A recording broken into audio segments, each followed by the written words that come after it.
The sound of measuring tape retracting echoed through my childhood bedroom as I stood frozen in the hallway. My work laptop still balanced in my hands from when I'd come upstairs to grab my charger. What I was witnessing through the crack in the door would completely destroy everything I thought I understood about family loyalty and the people I'd sacrificed the last 18 months of my life to help. Before we jump back in, tell us where you're tuning in from, and if this story touches you, make sure you're subscribed, because tomorrow, I've saved something extra special for you. My mother Linda's voice carried that excited whisper she used when she was plotting surprise birthday parties, except this time, the surprise was going to be on me.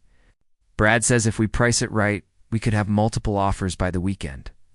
She murmured to my sister Sarah, who was scribbling notes in what looked like a real estate folder. The renovations Ryan did really paid off. We're looking at 420, maybe for 30, if we get a bidding war. The measuring tape belonged to Brad Coleman, a real estate agent I'd never seen before, who was currently examining the crown molding I'd spent 3 weekends installing by hand. He wore an expensive suit that screamed commission hungry, and his slicked back hair reminded me of every sleazy car salesman stereotype rolled into one person. "This place is going to move fast," he said, running his finger along the fresh paint on the window trim. "These older colonials in Glen Allen are gold mines right now, especially with all the work that's been done.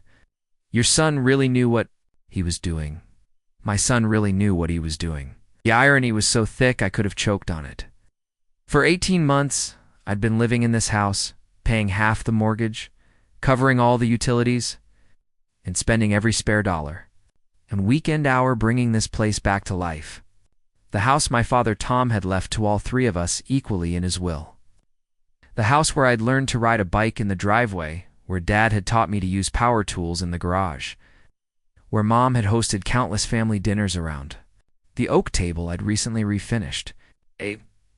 "When do you think we should tell Ryan?" Sarah asked, and I could hear the guilt creeping into her voice, though not enough to actually stop whatever they were planning. She was sitting on my old twin bed, the same bed where she used to crawl in during thunderstorms when we were kids. Back when I was her protective big brother, instead of apparently the obstacle standing between her and her dreams. "We don't," Mom replied with a firmness that made my blood freeze. "You know how sentimental he gets about this place? He tried to talk us out of it. Maybe even try to block the sale somehow. This is our chance to solve both our problems at once. You get your veterinary school funding, and I get enough to buy into Sunset Manor without being a burden on either of you." Burden. The word hit me like a physical slap. I'd moved back to Richmond specifically to help her after Dad's sudden heart attack, taking a remote position with my tech company so I could be here when she needed me. I'd been the one sitting in hospital waiting rooms, dealing with insurance companies, making sure she didn't lose the house during those first horrible months when grief made it impossible for her to function. Brad was now examining the hardwood floors I'd spent a month refinishing, running his hand over the smooth surface that had taken me countless hours to sand, stain, and seal. "These floors alone probably added $15,000 to the value," he said approvingly. "And that new roof, updated electrical, the bathroom renovation, all of it. Whoever did this work saved you a fortune in contractor costs. Whoever did this work." I was standing right upstairs, but they were talking about me like I was some anonymous handyman instead of the son and brother who'd poured his heart into every corner of this house. I'd learned plumbing from YouTube videos to redo the master bathroom. I'd spent my vacation days crawling through the attic to rewire outlets. I'd driven to Home Depot so many times the staff knew me by name. "The timing is perfect," Sarah continued. And now her voice carried that entitled tone I'd been hearing more often since she started veterinary school at Virginia Tech. "I need the money for next semester's tuition, and if we wait any longer, Ryan might start getting suspicious. He's been asking questions about the property taxes and whether we should refinance. Suspicious, as if wanting to understand the finances of a house I was helping to maintain was somehow underhanded. I'd been asking about refinancing because I thought it might help Mom save money on the monthly payments. I'd been researching property taxes because I wanted to make sure we were getting all the exemptions we qualified for. Everything I'd done had been about protecting this family's financial future, not undermining it. "The vet program is so expensive," Sarah went on, her voice taking on that whiny quality she'd perfected as a teenager. 200,000 for the remaining 3 years, and that's not counting living expenses. Tyler says I'm crazy to pass up this opportunity just because Ryan has some emotional attachment to bricks and mortar. Tyler, of course, her pre-med boyfriend, was involved in this somehow. I'd met him a few times when he visited from UVA, and everything about him screamed privilege and entitlement. He was the type who'd never had to work for anything in his life, whose parents paid for his education and his car and probably his designer clothes. The idea that he was influencing my sister's decisions about our family home made my hands clench into fists. It's not just bricks and mortar to Ryan, Mom said, and for a moment I thought she might be developing a conscience. This house means everything to him.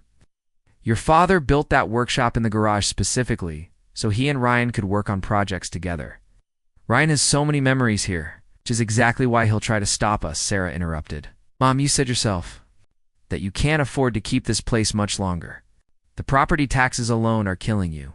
And what happens when something major breaks? Ryan can't fix everything, and we can't afford contractors. This way we both get what we need, and Ryan will eventually understand that we made the smart choice. The smart choice.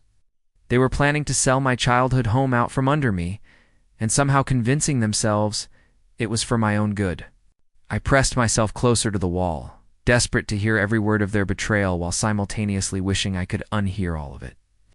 Brad's voice carried up from downstairs where he'd apparently moved to examine the kitchen. The layout? Down here is fantastic. Open concept is huge right now, and these granite countertops are exactly what buyers want. Plus the stainless appliances, the tile backsplash. This is a real showpiece. Every single thing he was admiring was something I'd installed or upgraded. The countertops had been a birthday gift to Mom last year, paid for with my own savings. The stainless appliances were my Christmas gift to the family, placing the avocado green relics from the 1970s. The tile backsplash had been a weekend project that turned into a week-long ordeal when I discovered the wall wasn't square and had to rebuild half of it. When would the closing be? Mom asked, and I could hear papers shuffling as they moved around upstairs. Fast. We're talking about a cash offer situation, Brad replied, his voice getting closer as he climbed the stairs. I've got 3 investors who specialize in these renovated properties. They'll close in 2 weeks, no inspections, no financing contingencies. You could have the money in your account before your son even knows what happened. Before your son even knows what happened. They weren't just planning to sell the house. They were planning to ambush me with it. I imagined coming home from work one day to find a sold sign in the yard and strangers measuring windows for curtains. The thought made me feel sick. 2 weeks might be cutting it close, Sarah said nervously. What if Ryan notices something? He's here every evening, and he pays attention to everything. Tell him you're having the house appraised for insurance purposes, Brad suggested smoothly, clearly experienced in helping families deceive each other. Or say you're thinking about taking out a home equity loan for improvements. Give him a story that makes him feel involved while keeping him out of the way. It's a story that makes him feel involved while keeping him out of the way. I was apparently going to be managed and manipulated like a child who couldn't handle adult decisions. The person who'd been handling the adult decisions around here for the past 18 months, while they figured out their lives, I still feel terrible about this, Mom admitted, though not terrible enough to actually stop. Ryan has put so much work into this place. He's made it beautiful again. And that work is going to pay for Sarah's education and your retirement, Brad said pragmatically. Think of it as an investment that's finally paying dividends. Besides, Ryan is young and successful. He'll bounce back. He'll probably thank you eventually for forcing him to buy his own place and build his own equity. Bounce back, as if losing the home where I'd grown up, where my father had taught me everything about being a man, where I'd spent the last year and a half pouring my heart into every room was just a minor setback that I'd get over quickly. As if the money I'd invested and the countless hours of labor were just sunk costs that didn't matter. The important thing, Brad continued, is that we move quickly and quietly. The market is hot right now, but it could cool down. You don't want to miss this opportunity because of sentiment. Sentiment. That's what my love for my childhood home had been reduced to. Not legitimate attachment, not reasonable concern about my own financial investment, not grief over losing the last tangible connection to my father, just sentiment that needed to be managed around. I heard footsteps moving toward the hallway, where I was hiding, and I quickly slipped into the bathroom, closing the door softly behind me. My reflection in the mirror showed a man I barely recognized. My face was pale, my eyes wide with shock and hurt. This was the bathroom I'd completely renovated 6 months ago, tearing out the old pink tile and replacing it with modern subway tile and a new vanity. I'd spent 3 weekends on my hands and knees, learning how to properly waterproof and grout, making sure every detail was perfect. The voices continued in the hallway as they moved toward the stairs. "I'll draw up the listing agreement tonight," Brad was saying. "We can have professional photos done tomorrow, and I'll start reaching out to my investor contacts. With any luck, we'll have multiple offers by Friday. And you're sure about the price?" Mom asked anxiously. "Conservative estimate is $420, but I think we can push for $430. The location is prime, the renovations are top quality, and inventory is low. This is going to be a bidding war." $430,000? After the remaining mortgage was paid off, they'd be splitting roughly $250,000. Sarah would get her veterinary school funding with money left over, and Mom would have enough for her retirement community with a comfortable cushion. All from the house that Dad had left to the 3 of us equally. The house I'd been maintaining and improving for 18 months. I waited until I heard the front door close and Brad's car pull out of the driveway before emerging from the bathroom. The house felt different now, tainted by their deception. Every room I walked through reminded me of work I'd done, improvements I'd made, memories I'd created. The living room where I'd installed built-in bookshelves. The dining room where I'd rewired the chandelier. The kitchen where I'd spent Christmas morning making Dad's famous pancakes, trying to keep family traditions alive. But it wasn't just the betrayal that was eating at me. It was the casual way they'd dismissed my contributions, my feelings, my legal right to have a say in what happened to property I part-owned. They'd reduced me to an obstacle to be managed, a sentimental fool who needed to be protected from his own emotions. I sat down at the kitchen table, the same table where we'd eaten thousands of family meals, and tried to process what I'd just learned. My phone showed 6 missed calls from my job, probably wondering why I'd disappeared in the middle of the workday, but I couldn't bring myself to care about code reviews and sprint planning meetings. My entire world had just shifted, and I needed time to figure out how to respond.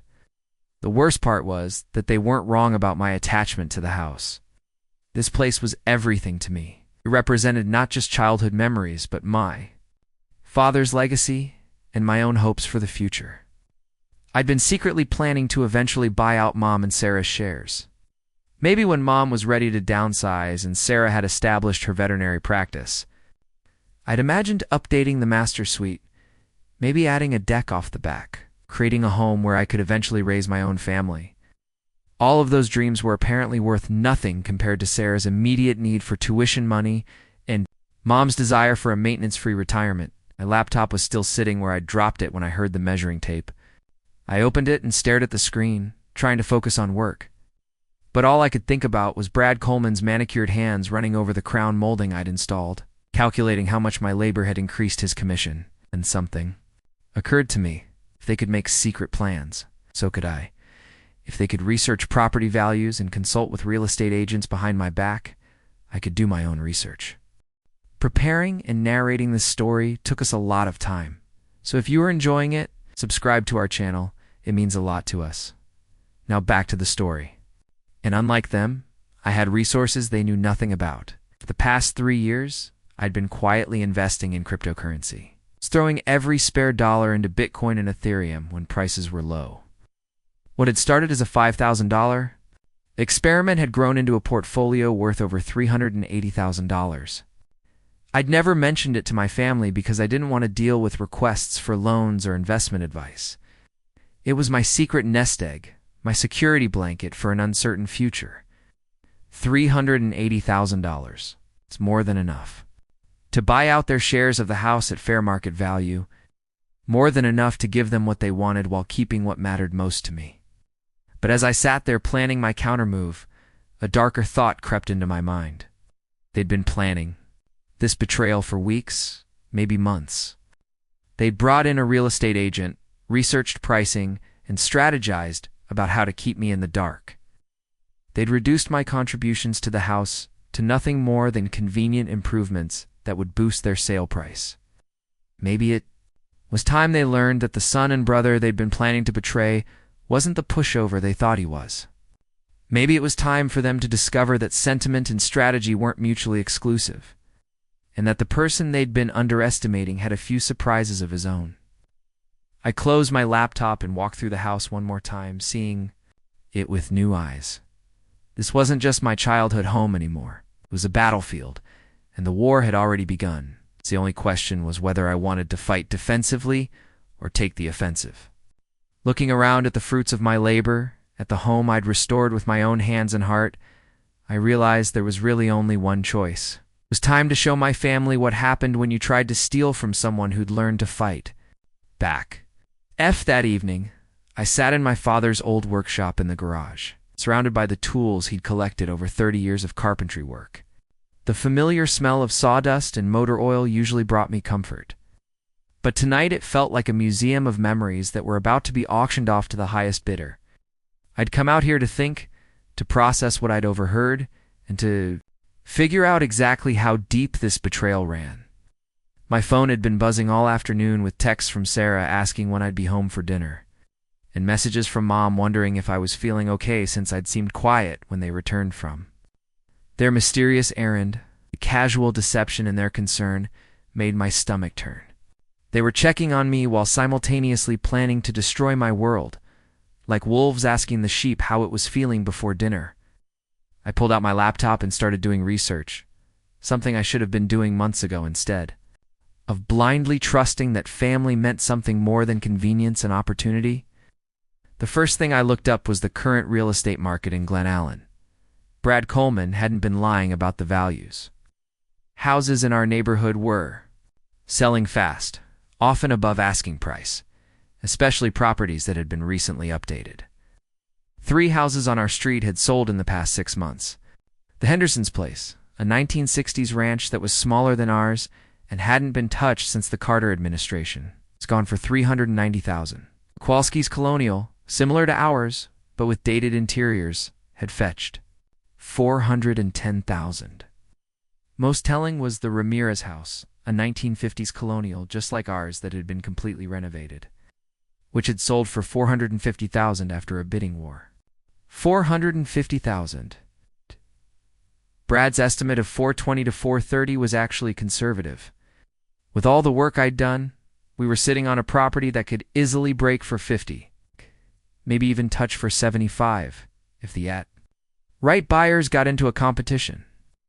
After paying off the remaining mortgage balance of $165,000, they were looking at splitting nearly $300,000. $300,000 that legally belonged to all 3 of us, but that they were planning to divide between just the 2 of them. I spent the next hour researching Virginia inheritance law, property rights, and what legal remedies I might have if they tried to sell without my consent. What I found was both encouraging and terrifying. As a 1/3 owner of the property, I did have legal standing to block any sale I didn't approve of, but I also discovered that there were ways around that protection if they were smart about it and I wasn't paying attention. The most disturbing thing I learned was that in cases where multiple parties inherited property and couldn't agree on what to do with it, any owner could petition the court for a partition sale. Essentially, they could force the sale of the house. Even if I objected, as long as they could convince a judge that it was in everyone's best financial interest. Given Sarah's need for education funding and Mom's desire to move to a retirement community, a judge might very well side with them, especially if they painted me as the unreasonable party who was standing in the way of practical solutions due to sentimental attachment. The fact that I'd been living in the house and making improvements could actually work against me if their lawyer argued that I'd been getting the primary benefit from the property while they'd been locked out of their equity. The more I researched, the angrier I became. This wasn't just a betrayal of trust. This was a carefully calculated legal and financial attack on my future, disguised as family necessity. They weren't just planning to sell the house. They were planning to steal my inheritance and my investment, then make me look like the bad guy for objecting. My phone rang, interrupting my research spiral. Sarah's name appeared on the screen, and for a moment I considered letting it go to voicemail. But I needed to hear her voice, to see if I could detect any guilt or hesitation that might suggest she was having second thoughts about their plan. "Hey Ryan, where are you?" she asked, her tone artificially bright. "Mom made your favorite meatloaf, and we're waiting to eat dinner." Your favorite meatloaf. As if a comfort meal could somehow make up for the fact that she was planning to sell my home out from under me. "I'm in the garage, working on something. I'll be in soon." "What are you working on, Dad's old workbench?"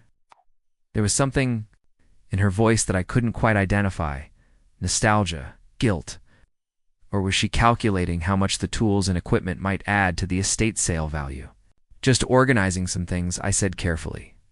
"Hey Sarah, can I ask you something?" "Of course. What's up?" "Do you ever think about what Dad would want for this house? I mean, he spent so much time here, put so much of himself into this place. Do you think he'd want us to keep it in the family?" The pause was long enough that I thought the call had dropped. When she finally spoke, her voice was quieter, less certain. "Dad would want us to be practical, Ryan. He was always practical about money and property. He wouldn't want Mom to struggle financially just to hang on to a house that's too big for her. But what about the fact that he left it to all three of us? Doesn't that suggest he wanted us to make decisions about it together?" Another pause. "Ryan, are you okay? You're asking weird questions? Did something happen at work today?" The fact that she was deflecting instead of engaging with my questions told me everything I needed. To know she wasn't having second thoughts? If anything, she was probably worried that I was getting suspicious and might interfere with their timeline. I'm fine," I lied. "Just thinking about the future, I guess. This house means a lot to me." "I know it does," she said, and for the first time I heard genuine emotion in her voice. "But Ryan, you can't live in the past forever. Sometimes you have to let go of things, even important things, to move forward. Let go of things to move forward." She was already justifying their betrayal, already practicing the speech she'd give me when they revealed their fait accompli. I wondered if she'd practiced it in the mirror, working on looking sad and sympathetic, while explaining why stealing my inheritance was actually for my own good. "I'll be in for dinner in a few minutes," I said, ending the call before I said something I'd regret. I sat there in Dad's workshop, surrounded by his tools and the smell of his projects, and felt a rage building that I'd never experienced before. It wasn't just anger at being betrayed. It was fury at being underestimated, at being treated like a child who couldn't handle adult decisions, at having my contributions and feelings dismissed as if they were worth nothing. I thought about all the times over the past 18 months when I could have been building my own life, buying my own place, focusing on my career and my relationships. Instead, I'd chosen family. I'd chosen to sacrifice my independence to help Mom through her grief and to maintain the home that Dad had worked so hard to provide for us. Every weekend I'd spent here working instead of socializing. Every dollar I'd invested in improvements instead of my own future. Every evening I'd spent researching contractors and watching YouTube tutorials instead of going out or dating or building a life of my own. All of it had been motivated by love for my family and respect for my father's memory. And they'd repaid that sacrifice by plotting to cut me out of the benefits while keeping all of my contributions. I opened my laptop again and started a different kind of research. They wanted to play hardball. I needed to understand all my options. I looked up real estate attorneys in Richmond, partition sale procedures, and property valuation disputes. I researched what documentation I'd need to prove my financial contributions to the house, and what legal remedies might be available if family members attempted to defraud each other in property transactions. But as I dug deeper into the legal complexities, I realized that going to court would be expensive, time-consuming, and emotionally devastating for everyone involved. Even if I won, I'd have to live with the fact that I'd sued my own mother and sister. The family would be destroyed, and the house that represented so many happy memories would forever be associated with legal battles and bitter feelings. There, Had to be a better way. A way to protect my interests without destroying what was left of our family relationships. A way to teach them that betraying trust had consequences without nooking every bridge between us. That's when I remembered my cryptocurrency portfolio. I'd been treating it like a distant investment, something to check on occasionally but not really count on. But the numbers I'd seen last time I logged in had been substantial. More than substantial, actually. Life-changing money that I'd accumulated through a combination of good timing, research, and the discipline to hold on to investments when others were panic selling. I pulled up my portfolio on my phone, entering the complex passwords and authentication codes I'd set up to protect my digital assets. The numbers that appeared on the screen made me blink and look again. $432. Even after the recent market volatility, I was sitting on more money than most people my age would see in a decade. More importantly, I had enough money to buy them out completely, not just my legal 1/3 share, but the entire house. I could offer them fair market value for their portions, give them exactly what they wanted financially, and keep the property that meant everything to me. But as I sat there staring at the numbers, a darker idea began to form. They'd been planning this betrayal for weeks, possibly months. They'd researched property values, consulted with real estate agents, developed strategies for keeping me in the dark until it was too late to object. They'd calculated exactly how much money they could make from my 18 months of labor and financial investment. What if I let them think their plan was working?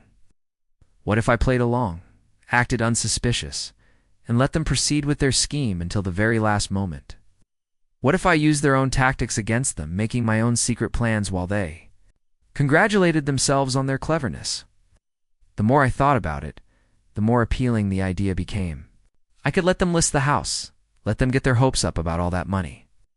Let them start making plans for Sarah's tuition and Mom's retirement community. And then, at the last possible moment, I could swoop in and buy the house myself, offering more than any other buyer while simultaneously revealing that I'd known about their betrayal all along. The look on their faces when they realized that the son and brother they'd been planning to cheat had outsmarted them at their own game would be worth whatever family drama followed. They'd get their money, but they'd also get a lesson in what happened when you underestimated someone and assumed that loyalty was the same thing as weakness. I spent another hour researching how real estate transactions worked, particularly cash offers and quick closings. What I learned was that cash buyers had enormous advantages in competitive markets. No financing contingencies, no appraisal requirements, ability to close in as little as 7 days if all the paperwork was in order. If I liquidated my cryptocurrency holdings, I could have nearly $400,000 in cash within a week. More than enough to outbid any investor Brad Coleman might have lined up, and more than enough to send a message that my family had severely miscalculated my resources and resolve. The workshop door opened, and Mom appeared with a concerned expression. On her face, "Ryan, honey, dinner's getting cold. Is sure you're feeling all right? You've been out here for hours?" I looked at her standing in the doorway. This woman who'd raised me and taught me about honesty and family loyalty was now planning to steal my inheritance while pretending to worry about my emotional well-being. The cognitive dissonance was staggering. "I'm fine, Mom. Just thinking about some things." I closed my laptop and stood up, brushing sawdust off my jeans. "You know, I've been wondering if we should get the house appraised. For insurance purposes, with all the improvements I've made, we're probably underinsured." The flicker of panic that crossed her face was so brief, I almost missed it. "Why would we need to do that? The insurance company has all the documentation about the renovations. I just want to make sure we're protected. This house is probably worth a lot more than we think, especially with the market being so hot right now." I watched her carefully. As I spoke, looking for any sign that she was about to confess their plan. Instead, she nodded thoughtfully. "That's very responsible of you, Ryan. But appraisals cost money, and I'm not sure it's necessary right now. Maybe we could look into it next year." Next year. They were planning to close on the sale in 2 weeks. The casual lie delivered with such maternal concern made me feel sick. This was the woman who'd grounded me for a week when I was 12. For lying about breaking her favorite vase. She was lying to my face about plans to sell my childhood home while I stood in the workshop, where my father had taught me that a man's word was his bond. Maybe you're right, I said, forcing a smile. It was just a thought. We walked back to the house together, making small talk about work and the weather, both of us pretending that everything was normal, while we harbored secrets that would devastate the other person if revealed. The difference was that my secret would ultimately protect what I loved most, while hers would destroy it. Dinner was a surreal experience. Sarah chattered about her veterinary classes, describing a particularly challenging surgery procedure she'd observed. Mom talked about her Book club, and the volunteer work she was considering at the local animal shelter. Both of them seemed relaxed and happy, as if they weren't in the middle of orchestrating the biggest betrayal of my adult life. Ryan's been quiet tonight, Sarah observed as we cleared the dishes. Everything okay at work? Just tired?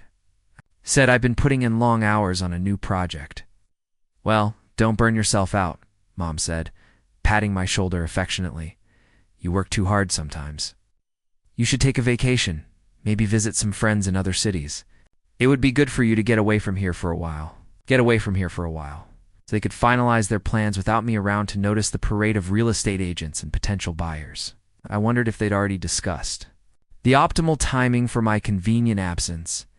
That's not a bad idea, I said thoughtfully. I've been thinking about visiting Jessica in D.C. I haven't seen her since college. Jessica Chen had been my study partner in our computer science program and was now a successful real estate attorney in Washington. We'd stayed in touch over the years, and I knew she specialized in property law and complex transactions. If I was going to play this game, I'd need professional help from someone I could trust completely. Jessica Chen. I remember her, Sarah said. Didn't she help you with some legal thing a few years ago? She reviewed my employment contract when I got my current job. She's really sharp. Mom smiled approvingly. It would be wonderful for you to reconnect with old friends. Sometimes we get so focused on family and work that we forget to maintain other relationships. The irony of that statement coming from someone who is about to destroy our family relationship for money was almost too much to bear. I excused myself soon after dinner, claiming I had work emails to catch up on. Back in my room, I lay on the bed I'd slept in as a child and teenager, staring at the ceiling I'd repainted just 6 months ago. This room held so many memories. Learning to read under the covers with a flashlight, building model airplanes with Dad on rainy Saturday afternoons, talking to Sarah late at night when she was scared about starting high school.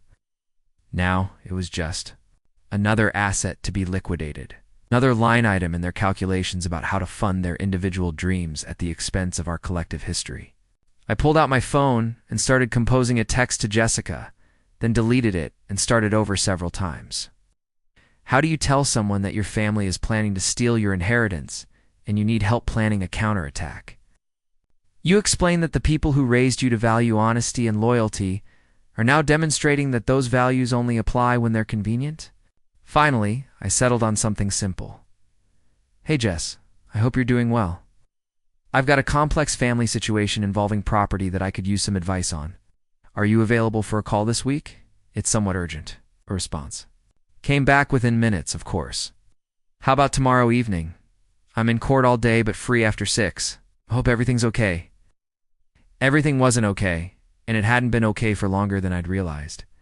But for the first time since I'd overheard that conversation in my childhood bedroom, I felt like I had a path forward. A way to fight back that didn't require me to surrender what mattered most or destroy what was left of my family relationships. They wanted to play games with my future. Fine. But they were about to learn that the quiet, sentimental son and brother they'd been planning to deceive had inherited more than just his father's tools and work ethic. He'd also inherited his strategic mind and his unwillingness to be pushed around by people who mistook kindness for weakness. The game was on, and they had no idea what they were really playing against. The next morning arrived with that crisp October air that made Richmond feel alive with possibility. I woke up early, before my usual alarm, my mind already racing with plans and contingencies. The house was quiet, Mom and Sarah still sleeping, unaware that their carefully orchestrated scheme was about to face its first serious challenge. I made coffee in the kitchen I'd renovated, standing beside the granite countertops I'd installed with my own hands, and opened my laptop to begin what would be the most important research project of my life. If my family wanted to treat this like a business transaction, then I needed to approach it with the same cold professionalism they were demonstrating. My first call was to my cryptocurrency exchange. I've been using the same platform for 3 years, slowly building my portfolio through careful investments and strategic timing. The customer service representative who answered was friendly and efficient, walking me through the process of liquidating large holdings. The news was better than I'd hoped. I could convert my entire portfolio to cash and have it transferred to my bank account within 72 hours. It's no lengthy waiting periods. No complex paperwork, just a few digital signatures and authentication steps. $387,000. More than enough to outbid any investor Brad Coleman might have lined up. More than enough to give my mother and sister exactly what they wanted while keeping what mattered most to me. The irony wasn't lost on me that the same technology-focused mindset that had made me successful in my day, this job had also created the financial resources I'd need to save my childhood home. Next, I called Jessica Chin's law office in Washington, D.C. Her secretary was professional, but cautious when I explained that I needed to speak with Jessica about an urgent property matter involving potential family litigation. Within an hour, Jessica herself called me back, her voice carrying the warm familiarity of our college friendship, mixed with the sharp focus of a successful attorney.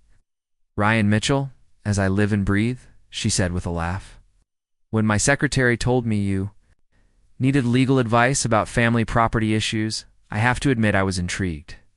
You were always the most level-headed person I knew.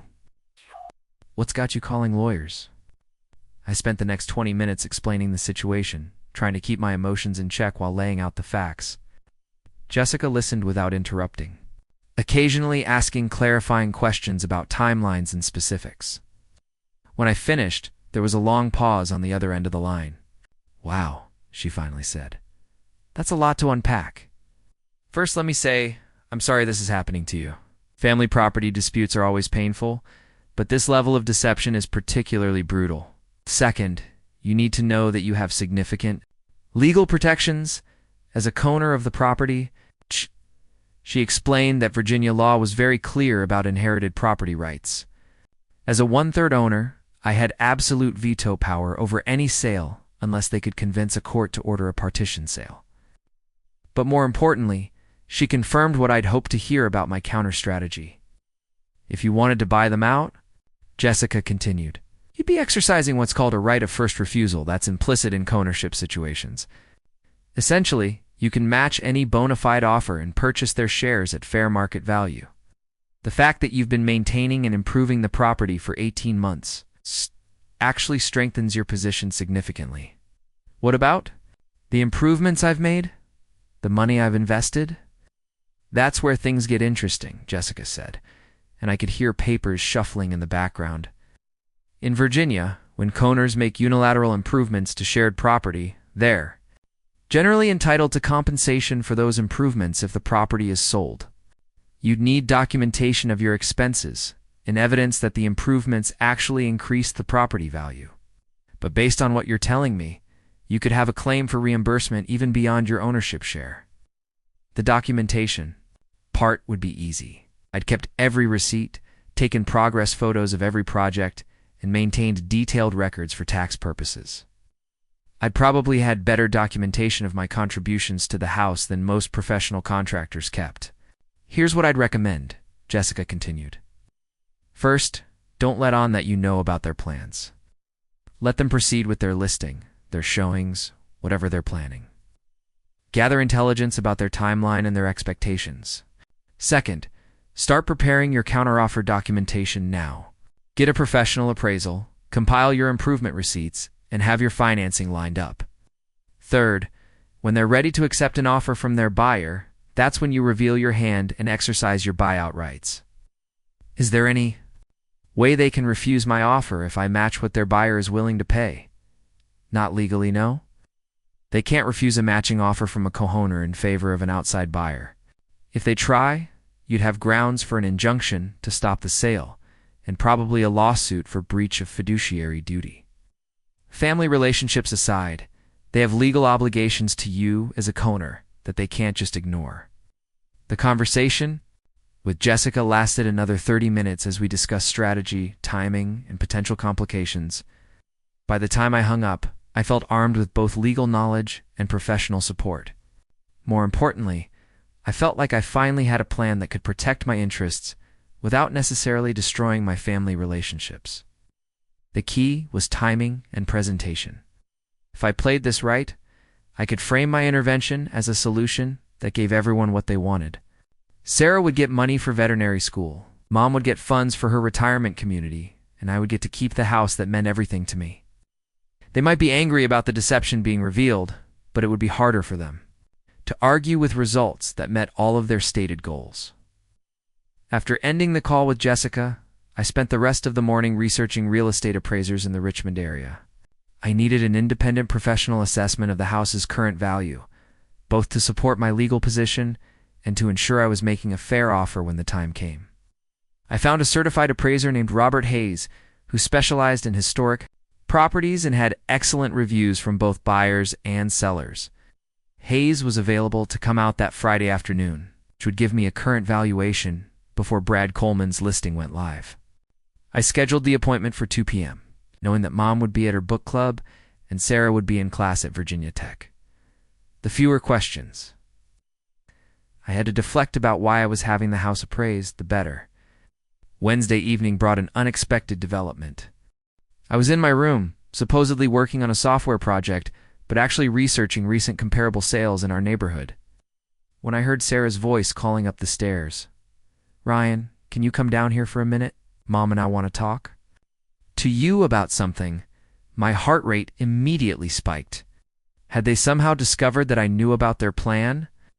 Had Brad Coleman seen me researching him online and warned them?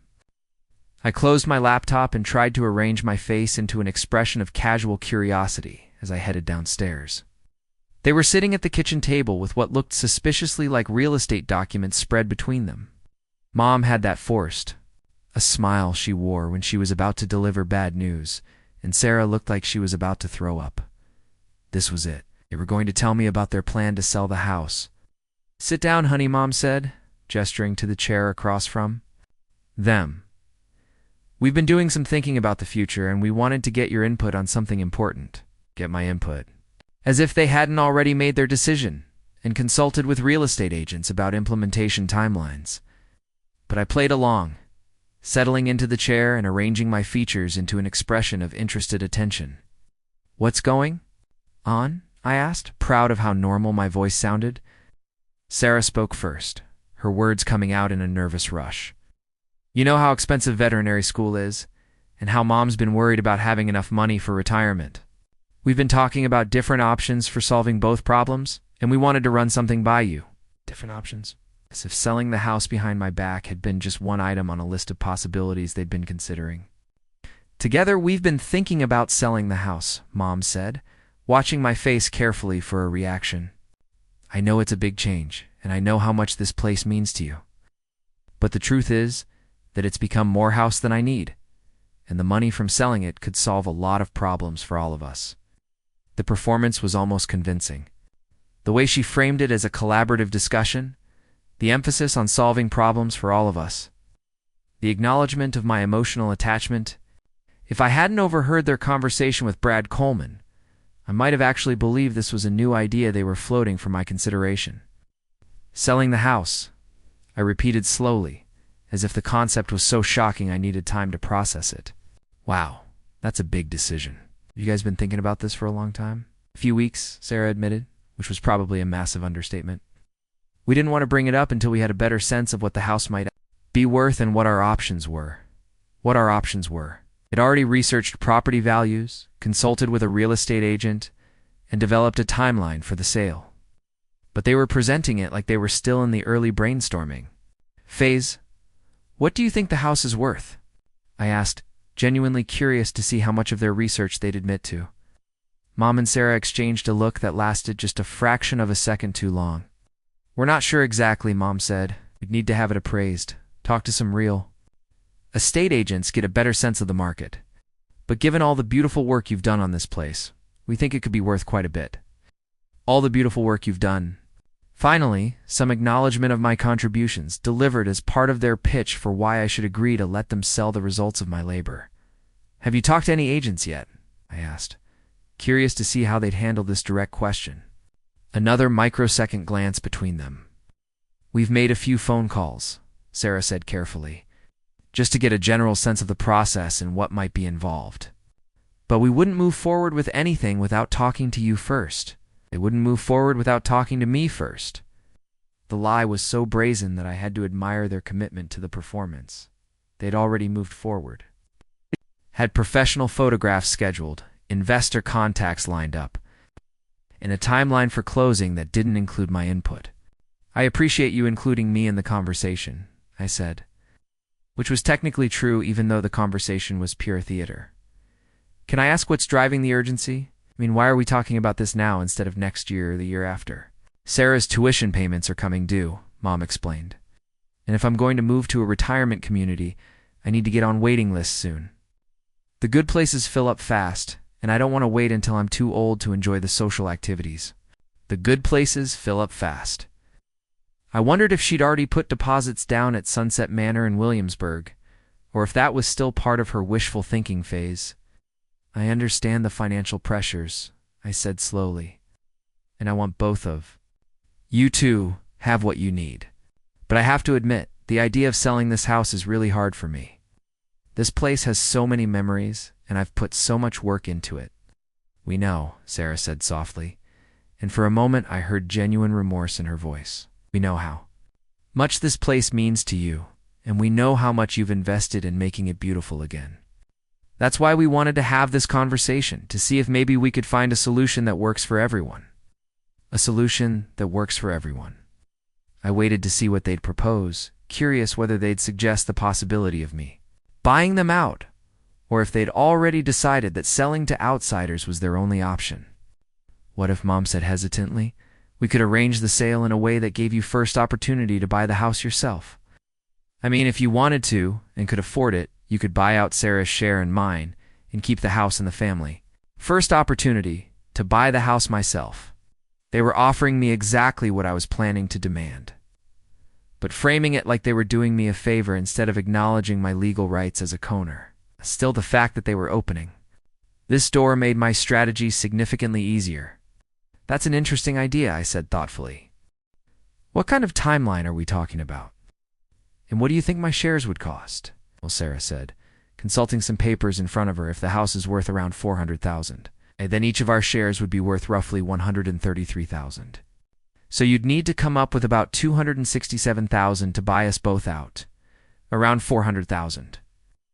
They were lowballing the estimate by at least $30,000, possibly $50,000 based on recent comparable sales.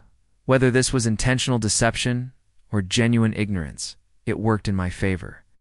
If I offered to match their asking price based on a proper appraisal, I'd be offering them more money than they were expecting.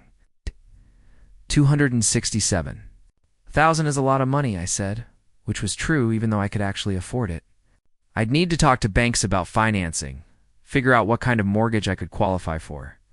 How much time would I have to put together an offer? We were thinking maybe 30 to 60 days, Mom said. Enough time for you to explore your options, but not so long that we miss opportunities if you decide you can't make it work. 30 to 60 days. But their plan with Brad Coleman was to close with cash investors in 2 weeks.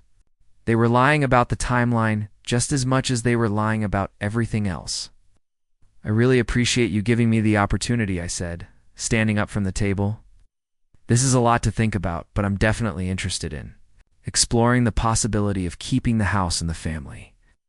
Can I have a few days to do some research and figure out what my financing options might be?" "Of course," Mom said, relief evident in her voice. "Take all the time you need. We just wanted you to know what we were thinking and make sure you felt included in the decision." Make sure I felt included in the decision. After they'd already made the decision and started implementing it without me, their willingness To maintain the pretense actually worked perfectly for my counter strategy. I spent the rest of the evening in my room, supposedly researching mortgage options, but actually fine-tuning my plan. They'd given me the perfect cover story for all the research and phone calls I needed to make. If they asked why I was talking to appraisers or real estate attorneys, I could honestly say I was exploring my options for buying them out. The irony was delicious. Their deception was providing the perfect camouflage for my counter-deception. They thought they were managing me, keeping me happy and compliant, while they moved forward with their real plan. In reality, they were giving me everything I needed to completely outmaneuver them. Thursday morning brought a call from the appraiser, Robert Hayes, confirming our Friday afternoon appointment. I'd told him I was considering buying out my family members and needed an accurate assessment of current market value. He'd seemed pleased to work on a property that had been recently renovated, explaining that updated homes were much easier to appraise because there were fewer condition adjustments to factor in. I also received an email from Jessica Chen with a detailed outline of the legal steps I'd need to take to exercise my buyout rights. The process was straightforward, but required careful documentation and proper timing. Most importantly, she emphasized that I needed to wait until they had a bona fide offer from a third party before making my counteroffer. Jumping the gun could complicate my legal position and give them opportunities to refuse or delay.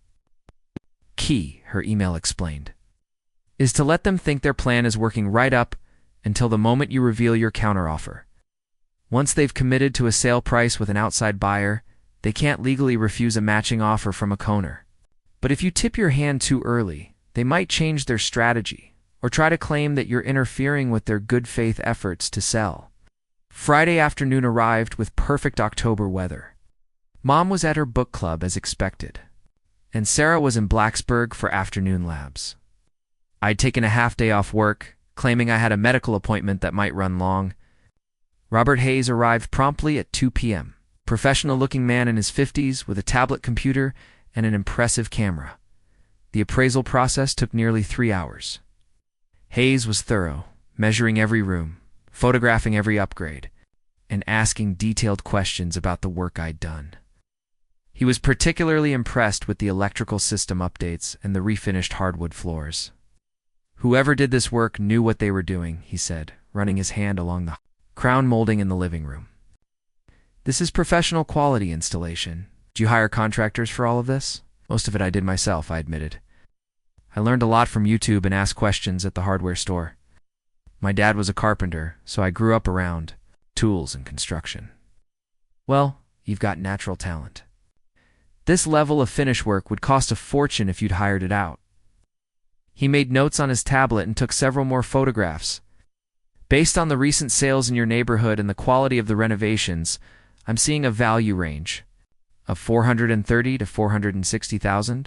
It's possibly higher if you get the right buyers. $430,000 to $460,000. Even at the low end of that range, they were underestimating the houses. Value by $30,000. The high end, they were off by $60,000. Either way, my offer to buy them out at appraised value would be significantly more generous than they were expecting. Hayes promised to have the written appraisal report to me by Monday morning, combined with Jessica's legal guidance and my liquidated cryptocurrency funds. I'd have everything I needed to make my move when the time was right. That evening, I sat in Dad's workshop again, surrounded by his tools and the smell of sawdust, and felt a calm confidence I hadn't experienced since this whole nightmare began. They wanted to play games with my future. They wanted to treat family, loyalty, like a commodity to be traded for convenience. Fine. But they were about to learn that the quiet, sentimental son and brother they'd been planning to deceive had been paying attention to their tactics and preparing a response that would give them exactly what they claimed to want while protecting what mattered most to me. The game was entering its final phase, and they had no idea that they'd been outplayed by someone who'd learned strategy from watching them operate. Up next, you've got 2 more standout stories right on your screen. This one hit the mark. You won't want to pass these up. Just click and check them out.